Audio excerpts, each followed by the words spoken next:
संतों के लिए जब मिलने के लिए दर्शन के लिए आप जाते हो तो कही है कि संत मिलन को चालिए तज माया अभिमान, ज्यों ज्यों पग धरणी धरे त्यों त्यों यज्ञ समान। कि मिलने के लिए जब चल दिए ना, ये भावना करके सत्संग में जाना है, दर्शन करने जाना है, माथा टेकने जाना है, आशीर्वाद लेने जाना है, उसी टाइम से आपकी शुभ घड़ी शुरू हो जाती है।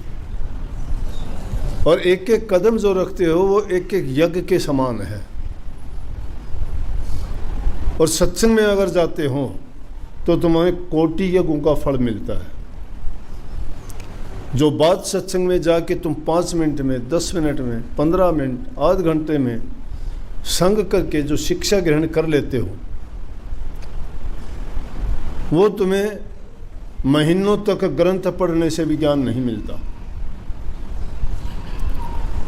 लेकिन सत्संग में जाने से सुनते ही आपको उस बात का ज्ञान हो जाएगा। वाणी में भी बड़ी शक्ति होती है,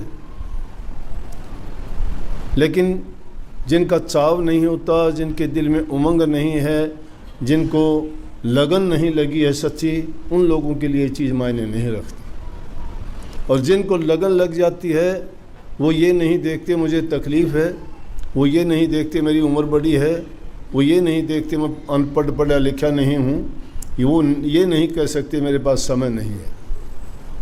समय तो किसी के पास भी नहीं होता, क्योंकि समय कभी रुकता नहीं, चलता रहता है। समय पर काम करना जीव अपना एक कार्यक्रम बना के करता है। समय किसी का इंतज़ार नहीं किया करता। इंसान की यह मंदबुद्धि का कारण है कि किसी मुहूर्त का, किसी दिन का या समय का इंतज़ार करता है। क्योंकि आज कहे मैं काल करूँ, काल कहे फिर काल, आज कर के करते हिर ओसर जासी चाल। आज कहते हो कल करूँगा, कल कहते हो परसों करूँगा, ये आज कल के करने में अवसर हाथ से निकल जाता है और हम कुछ नहीं कर पाते। वाणी का महत्व, शब्द सुनते हो आपको अच्छा लगता है। वाणी एक तरह की नहीं होती, वाणी भयानक होती है। ये जीव को डराती है कि अगर तूने गंदे मंदे कर्म किए, पाप कर्म किए, किसी जीव को दुख दिया, किसी को पीड़ा दी, कोई किसी को सताया, तो तुझे भी दुख भोगने पड़े। वाणी डराती है। डरने के कारण आदमी वो बुरे कर्म से करने से बच जाता है। ये भयानक वाणी है, डरावनी। डराती है वो कि नरकों में जाना पड़ेगा, इस जीव की बहुत बुरी हालत होगी। शास्त्रों में लेख है, ये कहने की बात नहीं है। ये और जीवों को इतनी शक्ति, इतना विवेक और इतना ज्ञान नहीं मिला जो इंसान को मिला है। और इंसान ने वो खोज करके इन चीज़ों को सबको देखा और पाया है।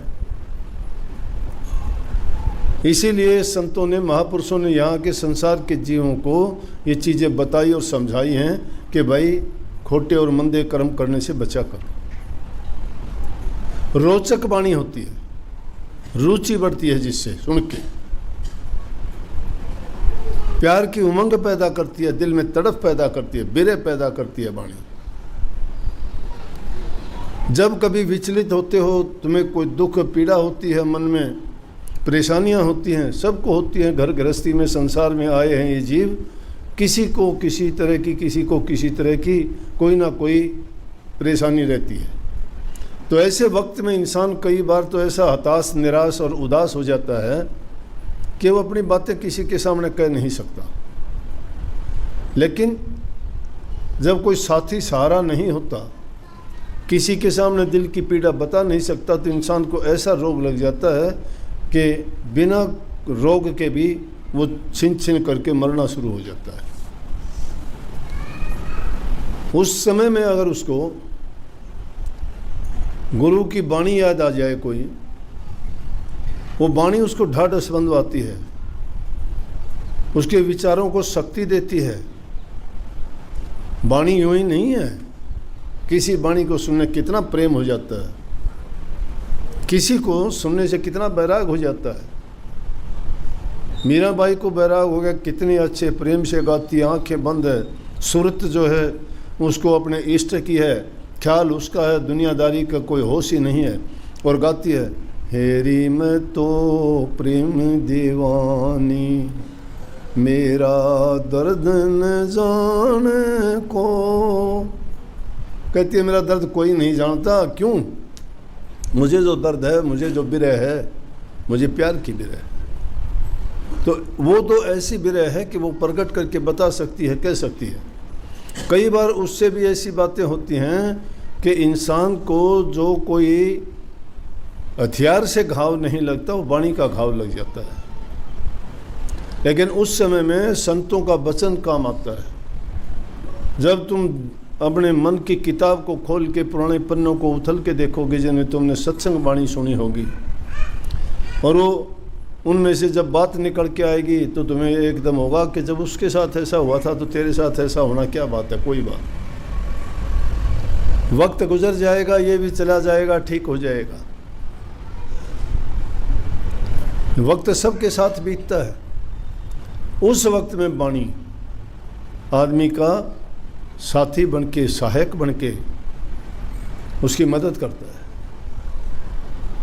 एकांत में होते हो, ना आपको सत्संग मिलता है, ना दर्शन मिलता है, तो अकेले में बैठ के क्या करोगे कि बैठ के जब वाणी का गायन करोगे, तुम्हारे सामने तुम्हारी इष्ट की तस्वीर होगी, मन में उनके मीठे ख्याल होंगे, ज़बान से तुम वाणी गा रहे होगे, उस समय कितना अच्छा होगा। कल्पना करके देखिए। इसलिए वाणी हर एक को याद होनी चाहिए। जिसको याद नहीं है ना, इसका मतलब उसकी कोई रुचि नहीं है, उसको कोई लगन नहीं है, कोई प्यार नहीं है, उसको कोई उसके दिल में बिरह नहीं है। बिरहवान को तो जब इस प्रीतम ने वो गाया, चाहे वो कैसा भी था, ये नहीं कि आप तो कह दोगे वो तो गाना था, वो तो शब्द नहीं था। अरे जिससे अच्छी शिक्षा मिलती है वो गाना, शब्द कुछ भी है। उसमें वचन बुरा क्या था?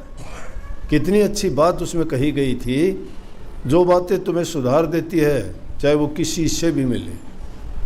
ज़रूरी नहीं कि संतों से ही वचन मिलेगा, दुष्टों से भी मिल जाएगा, पापियों से भी मिल जाएगा, डाकुओं और ठगों से भी मिल जाएगा वो। लेकिन उसका मतलब तुम अपने विचारों के अनुसार, तुम्हारे ख्यालात के अनुसार निकालोगे। जिसकी जैसी भावना होती है वो उस वचन को वैसा ही मान लेता है। किस तरह से? एक समय की बात है कि एक नट था,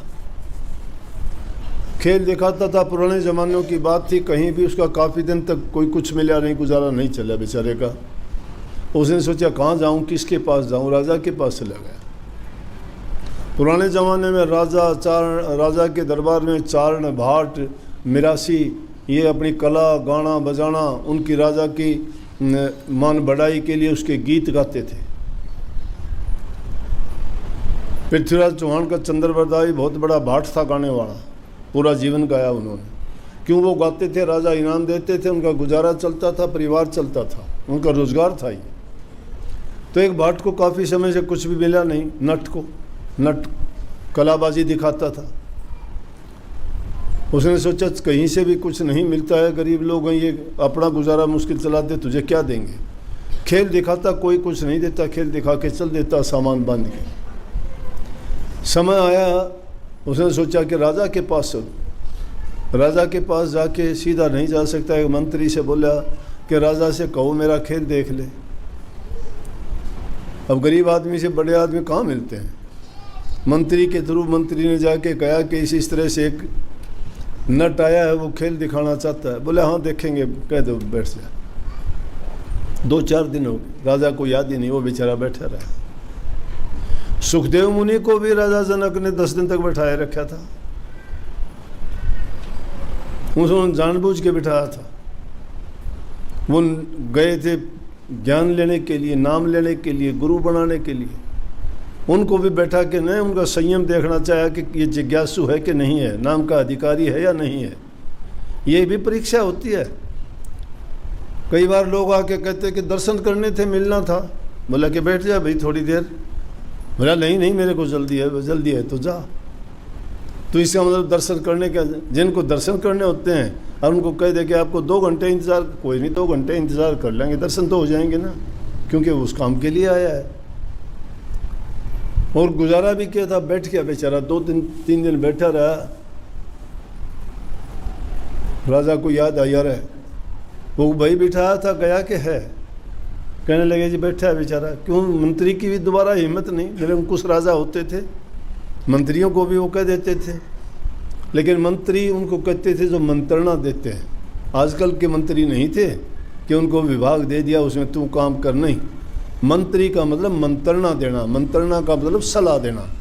जब भी कोई बात राज्य में होती थी वो उनको उचित सलाह देते थे कि ऐसा करने से ऐसा होगा। मंत्री ने जाके कहा जी आपने बिठाया था, बैठा गरीब आदमी, उसका देख लो एक दिन। बोला ओहो आज शाम को देखेंगे। शाम को कहा, बुलाया उसको, हाँ भाई दिखा खेल तेरा। रात का काम था, नट अपना खेल दिखाने लग गया। बांस काट के नटनी ऊपर चढ़ गई अपनी कला दिखाने के लिए। नट ढोलक बजाता रहा नीचे और गाता रहा।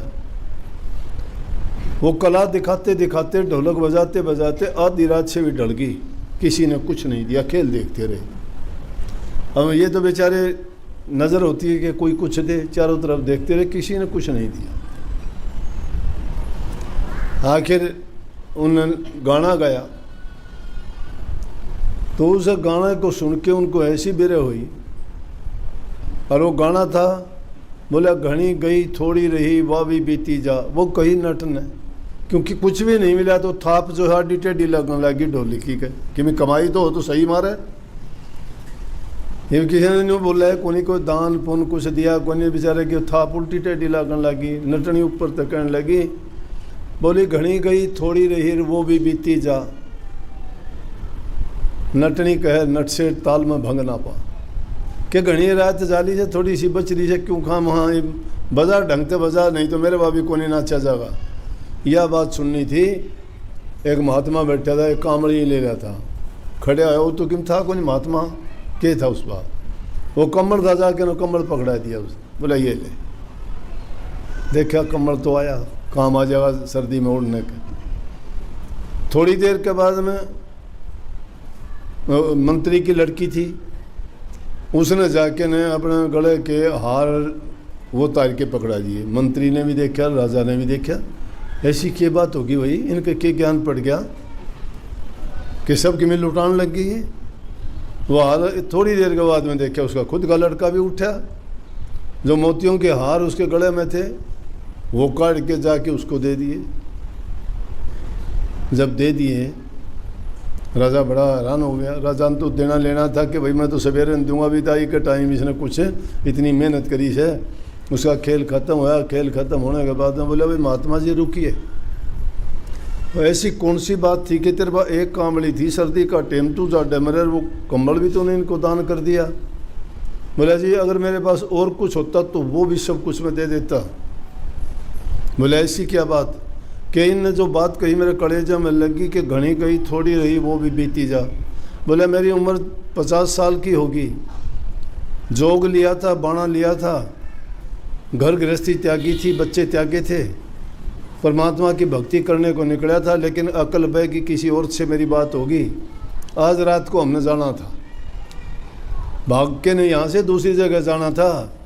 तो ये बात कही तो मेरे समझ में आई कि तन्ने नहीं कहने लगी, सर मूर्ख घनी उम्र तो जाली थोड़ी बची है, के भरोसा क्यों खाम ताल में भंग पा रहे, तो प्रभु की भक्ति कर अपना। बोले बोलो इससे फालतू क्या हुआ, मेरा तो जीवन बचा दिया, मैं तो नरकों में जाता, मेरी इतने सालों की करी हुई कमाई मिट्टी में मिल गई होती। राजा बोले बात ठीक है। राजकुमारी से बोला बेटी तेरा क्या हाल? बोला मेरा भी यही हाल था। बोला मेरी 35 साल की उम्र होगी, मेरा पिताजी मेरी शादी करने की नहीं सोचता। मन ने सोची आज रात को मेरी एक दूसरे मंत्री के लड़के से बात हो रही थी, मैं भाग जाती। लेकिन यह बात सुनी तो मेरे समझ में आई, अरे मूर्ख काम करने लग रही, माँ बाप की इज्जत जाएगी, तेरी भी बेइज्जती होगी, कहाँ तुम जाओगे, ठोकर खानी पड़ेगी, बदनामी होगी। इतनी उम्र निकल गई, अब तो सुध आएगी माँ बाप को, कभी न कभी कर देंगे साल से महीने में, इतने दिन रुकी और गम खा ले। बोला इसलिए ये बात सुन के मेरे मन में आई।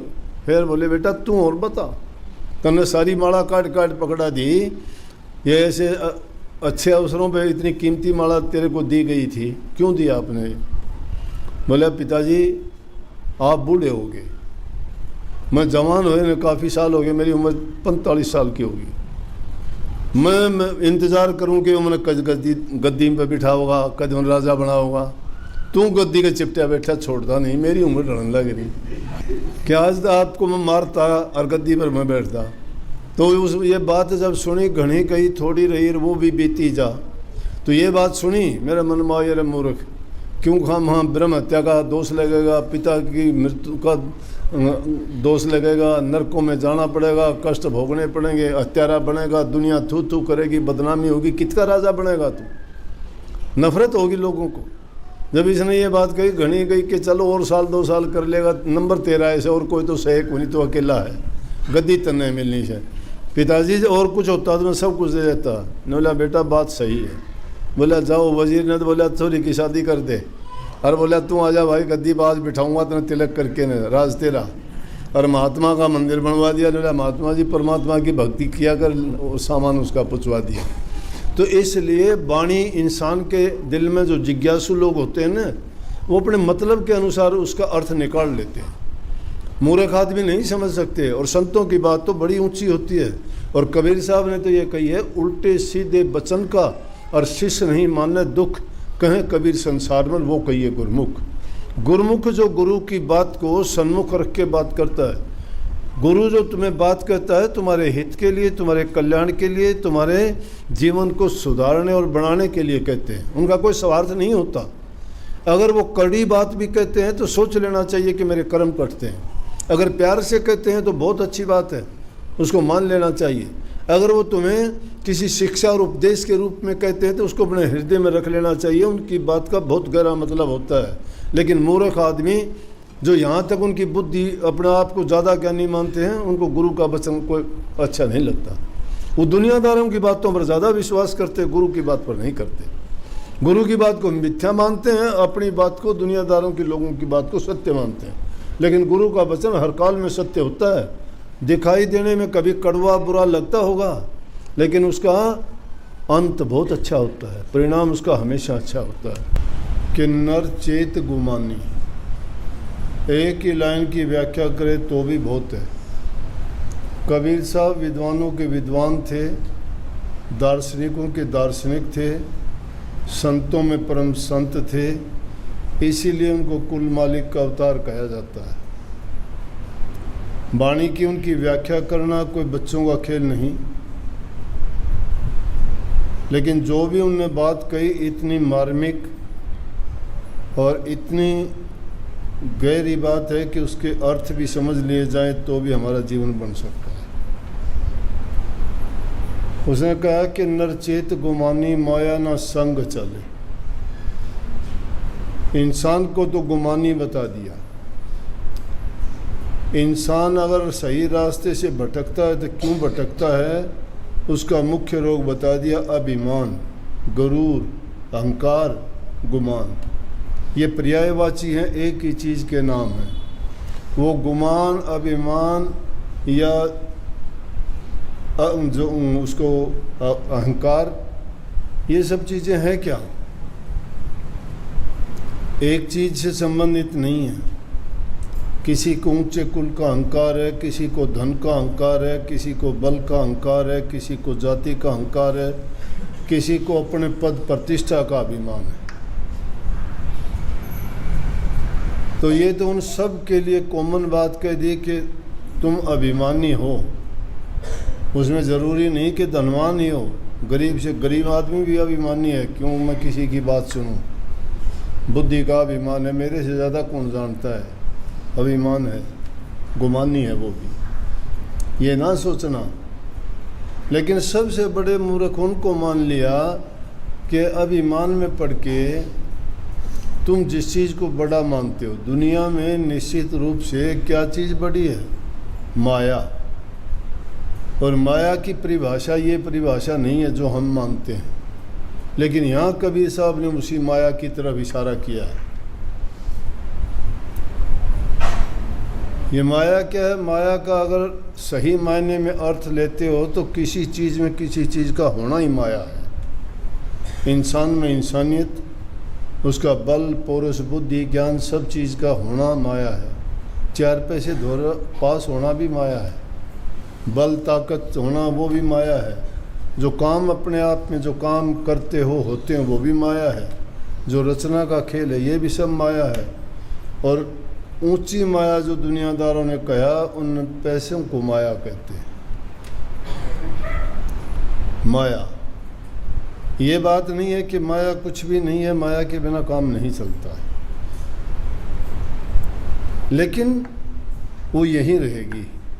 ये कहिए कि दे संग नहीं चलेगी, ये नहीं कहा कि तू माया को छोड़ दे, त्याग दे। और वाणियों में कही होगी कि उनका संग्रह ना कर, लेकिन इस वाणी में ये कहा, अरे नर गुमानी, ये सोच ले ये माया तेरे संग नहीं जाने वाली, क्योंकि इंसान इसी चीज़ के पीछे अंधा होके भागता है। एक बार विष्णु भगवान की लक्ष्मी जी की इस बात पे जिद लगी। लक्ष्मी कहने लगे मेरे भगत बड़े हैं। विष्णु भगवान बोले मेरे भगत बड़े हैं, तेरे क्या बड़े हैं? बोला अच्छा आजमा के देख ले। बोला ठीक है। विष्णु भगवान आए, साधु का भेष बनाया, सिद्ध महात्मा घूमते हुए गांव से निकले। गांव का बड़ा आदमी था, चौधरी आदमी, पैसे वाला, धन दौलत वाला, विचार भी अच्छे, भगवत प्रेमी था, भक्तों में संतों में आस्था थी। देख के महात्मा को चरण लिए, क्योंकि विष्णु भगवान खुद रूप धर के आए थे, तो रूप भी बड़ा तेजवान था, देखने में भी बड़े यूं लगते थे, अट्रैक्शन था, खिंचाव था। और कहने लगे जी महात्मा जी कहाँ जा रहे हो? बोले भाई महात्माओं का क्या जाना आना, जहाँ कहीं भी रुक जाएंगे वहीं रुक जाएंगे। बोले आज की रात हमारे यहाँ रुक लो। बोला भाई आज की रात का काम नहीं है, मन तो चौमासा करना है, 4 महीने रुकूंगा जहाँ रुकूंगा, और एक बार जहाँ रुक गया मैं जाऊँगा नहीं। 4 महीने तक अपना भगवान भक्ति करनी, सत्संग करना, विचार गोष्ठी करनी, भक्तों को उपदेश करना, और फालतू समय में अपनी समाधि में रहना, ये तो मंजूर हो तो मैं चलूँ। ओहो हो धन्य हो गए, हमारे घर चलो, बहुत बड़ा मकान है, उसी में रहना, खुला है, किसी का उसमें लेना देना नहीं, सब आपका इंतज़ाम कर देंगे, सारा काम करना, किसी बात की रुकावट नहीं, कुछ भी करना, सत्संग करना, भक्ति करना, एकांतवास करना, प्रवचन करना, उपदेश देना भक्तों को। बोले चलो, चले गए। हो गए कुछ दिन रहते हुए, लक्ष्मी ने देखा कि कहाँ गए। ढूंढते ढूंढते देखा कि फलाना गांव में महात्मा बने बैठे हैं, वो भी अपने, उसने भी महात्मा का रूप बना लिया, भगतनी का रूप बना के जोड़ी ली अपने बगल में और चल दी। घूमती घुमाती उसी गांव में पहुंची, जाके उसी के बारने के आके बैठ गई, दरवाजे के पास। दरवाजे के पास में बैठी हुई देख के वो आया बाहर।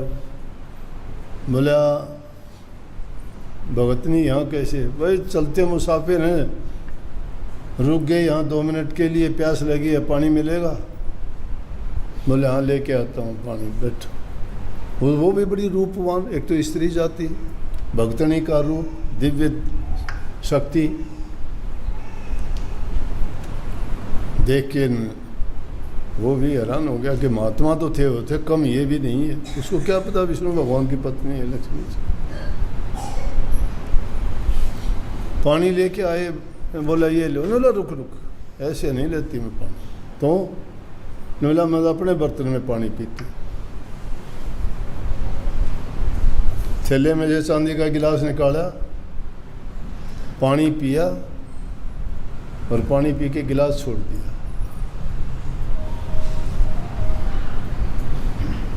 देख के वो बोले चांदी का गिलास।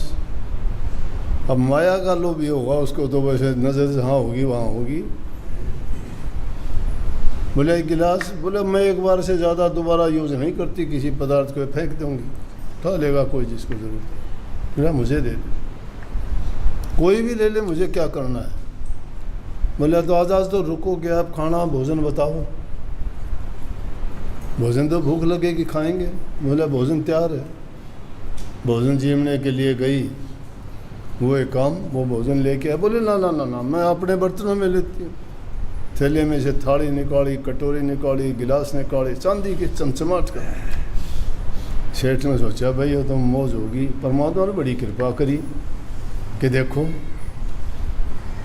खाना खाने के बाद बोले बर्तन, बोला तुझे बताई थी बर्तन में एक बार यूज़ करती हूँ फिर नहीं करती। बोला तो आप कहाँ जाओगे? बोला हमारा क्या ठिकाना, कहाँ जाना है, जहाँ मर्जी होगी चले जाएंगे, भगत लोग जहाँ कहेंगे रुक जाएंगे। बोले एक काम नहीं करो। बोले क्या? बोला हमारे यहाँ नहीं रुक जाओगे। बोला भाई रुक तो जाऊँ, फिर मेरी शर्त है कुछ। बोले क्या शर्त है? बोला मैं जहाँ रुकूँ वहाँ कोई दूसरा आदमी नहीं रुकना चाहिए, उस गांव में कोई महात्मा मुत्मा नहीं आना चाहिए। उसने सोची करना ही बेगन हो रहा है तो, लेकिन उसका क्या करूँ, लटका वो तो देने का लेने का, ये तो चांदी के बर्तन तो देगी। बोला एक है तो, लेकिन बोला मैं नहीं रुकूंगी। बोला उसने मैं निकाल दूंगा, और उससे पहले पक्का वादा किया था। बोला दुनिया की कोई ताकत नहीं बोल भी दे आपको, मेरी जगह, मेरा घर, मेरा सब कुछ, रहो आराम से। बोले ठीक है। बोले देख मैं पक्की बात करे तो मैं रुकूंगी, नहीं नहीं रुकूंगी। बोला पक्की बात होली, वो है महात्मा, उसको कह दूँगा जा भाई और कहीं कर ले तेरा चौमासा। वो घर बैठेगी और घर बैठ के देखने लगी। उसने जाके कहा महात्मा जी। बोले हाँ भाई। बोला जी मेरी पहले वाली बात तो माफ़ कर दियो, आप अब रह नहीं सकते यहाँ। ने बोला क्यों भाई भगत? तुम तो कही थी 4 महीने किसी तरह में रहने। बोला देखो कुछ भी कहो, चाहे मजबूरी है मेरी। उसने सोच लिया आगे भी हैं, घराड़े तो पहले समझ जाने, वो भी समझ गया विष्णु भगवान के हाल ही भाई, नहीं तो इसी बात थोड़ी थी। बोला भाई भगत के बात? बोला बात के भाई इस तरह एक हमारे आगे भगतनी, और आपको तो जाना पड़ेगा। बोला ठीक से भाई, छोड़ के चले गया। बोला ये तो मैंने बेराया था जे दिन। बोला दुनिया में भगत माया के हैं, समझ गए ना, भक्ति किसी को प्यारी नहीं है। लेकिन कबीर साहब ने उस बात को क्या कहे कि नरचेत गुमानी माया ना संग चले। क्यों कही ये बात कि माया संग चलने वाली नहीं है। और कबीर साहब ने उस माया को कहे कि ये माया जिसको हम माया कहते हैं, धन दौलत, ये 2 प्रकार की है। इसका भी अगर सही उपयोग किया जाए तो ये हमारे काम की भी है। कबीर माया रूखड़ी 2 फल की दातार, खावत खर्चत मुक्ति दे और संचत नरक के द्वार। कि ये कबीर माया रूखड़ी, रूखड़ी कहते पेड़ को, रूख को, कि ऐसा पेड़ है माया, ये 2 फल देने वाली है। अगर इसको कोई खाता खर्चता है ना तो मुक्ति द्वार को जाता है। अगर उसका संचय और संग्रह करता है ना तो वो नरकों में जाता है, डूब जाता है। नरक के द्वार का मतलब क्यों? अगर नहीं खर्च करता या खर्च गलत काम में करता है तो वो आदमी या माया उसको लेके बैठ जाती है। लेकिन इसी माया को अगर वो नेक काम में लगाता है, भूखे गरीब को देता है, ज़रूरतमंद की मदद करता है, जिसको भी हालत जिसकी पत्नी और उसकी इस माया से उसने उसकी मदद कर दी, तो साथ ले जाने की बजाय अगर छोड़ के जाएगा तो मिट्टी है। यहाँ अगर उसने नेक काम में खर्च की है तो यूँ समझो उसने बैंक में जमा कर लिया, उसका परिणाम उसको अच्छा मिलेगा। तो इसलिए कही कि कबीर वो माया 2 तरह की है, लेकिन इस माया से कोई गुरु भक्त ही बच सकता, हर एक के बचने की बात नहीं है। इसकी चमक और दमक ऐसी है, जिस प्रकार से उस साधु को घर से निकलवा दिया ना, ये माया लेके बैठ जाती है, डूब जाती है। इंसान के सभी अच्छे गुणों को ये धराशायी कर देती है 2 मिनट में, क्योंकि इसके काबू में सारी चीज़ है। मन को डबो देती है, 1 सेकंड में लोभ में आ जाएगा, लालच में आ जाएगा, अहंकार में आ जाएगा। कोई इच्छा और तृष्णा ऐसी पैदा कर देगी कि हाय मेरे पास तो ये होना चाहिए, वो होगा नहीं। होगा कैसे? होगा उद्यम से और कर्म से और मेहनत से। जो मेहनत, उद्यम और कर्म करता है वो इंसान कुछ भी कर ले अपना, बिना कमाए उसके बाद में सुख मिलता है। कमाता है, सुख बाद में मिलता है। कष्ट शुरू में उठाना पड़ता है, कर्म कोई भी हो, चाहे दुनियादारी का कर्म करते हो, कमाई के लिए, माया के लिए, धन के लिए, परिवार के लिए, तो भी आपको उसका सुख टाइम व्यतीत होने के बाद मिलेगा। इसी प्रकार से भक्ति रूपी भी जो कमाई की जाएगी वो भी बाद में मिलेगी। धन भी अगर कमाते हो तो पहले तो आपको मेहनत का अपना पसीना बहाना पड़ेगा। जब आपके पास कुछ होगा, वो होगा तो अपनी मेहनत के किए हुए से किसी की मदद करते हो तो वो तुम्हें उसका 4 गुना, 10 गुना, 8 गुना फल देगा। लेकिन अगर हेरा फेरी का गलत रास्ते से, गलत तरीके से आया, वो बर्बाद करेगा। खुश इंसान हो जाता है, थोड़े समय के लिए होता है। मैंने ज़िंदगी में कोई ऐसा आदमी नहीं देखा कि ऐसे काम करने वाला सुख पाया हो। ज़्यादा से ज़्यादा उसकी एक पीढ़ी सुखी रह सकती है, उसके बाद तबाही हो जाती है। तबाही क्यों हो जाए? इसलिए संतों ने, महापुरुषों ने ये कही है कि अपने बच्चों को धन ना दो, उनको अच्छी शिक्षा दो, उनको काम करने का सलीका समझाओ, उनको उद्यम करने और मेहनत करने के लिए प्रेरित करो। तुम उनको देते रहोगे तो वो उतने ही खराब होते रहेंगे। जो अपने मेहनत में इतबार करेगा, मेहनत की जो कमाई खाएगा, उसके विचार शुद्ध और पवित्र होंगे, उसका जीवन पवित्र होगा।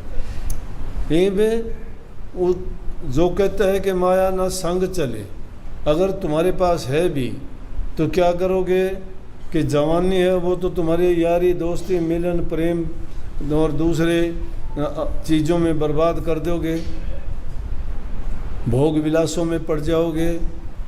वो चीज़ें तुम्हें गलत रास्ते की ओर ही लेके जाएंगी। बुढ़ापा आएगा तो कुछ करने लायक नहीं रहोगे। जब काम करने का टाइम था, जब काम नहीं किया, बाद में आपको कौन संभाल करेगा? और जाओगे खाली हाथ जाना पड़ेगा। अगर संग्रह किया है तो छोड़ के जाओगे, ना छोड़ के जाओगे तो लोग छीन लेंगे आपसे। तुम्हारे साथ तो जाना नहीं है, सब यहीं रह जाना है जो है वो। इसलिए कई उनमें से संग चलने वाली जो चीज़ नहीं है, और उस चीज़ के लिए तुम कितने मारे मारे फिरते हो, उस चीज़ के लिए तुम कितने पाप कर्म कर जाते हो, उस चीज़ के लिए तुम अपने जीवन को संवारने वाली चीज़ भक्ति को भुला देते हो।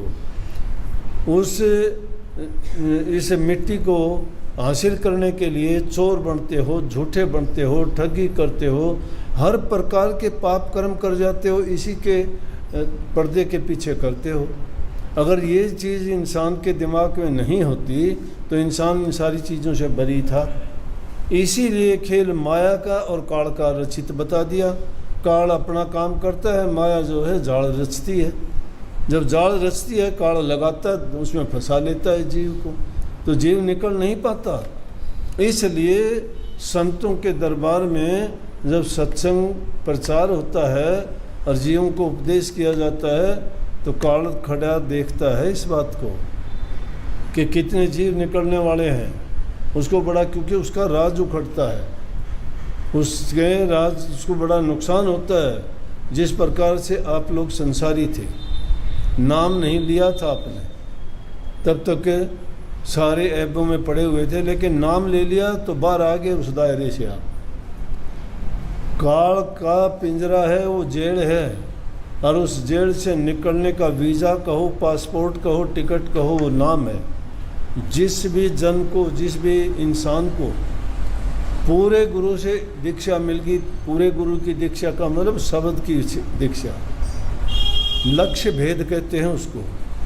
जब तक लक्ष्य भेद नहीं मिला ना, तब तक वो जीव निकल नहीं सकते। लेकिन हाँ, पूरे गुरु की शरण मिलती है, नाम तुम्हें मिलता है, कुछ भी नहीं कर पाते हो तो इतना ज़रूर है, तुम संतों के घर के जीव होते हो, तुम्हें वो ठप्पा लग जाता है।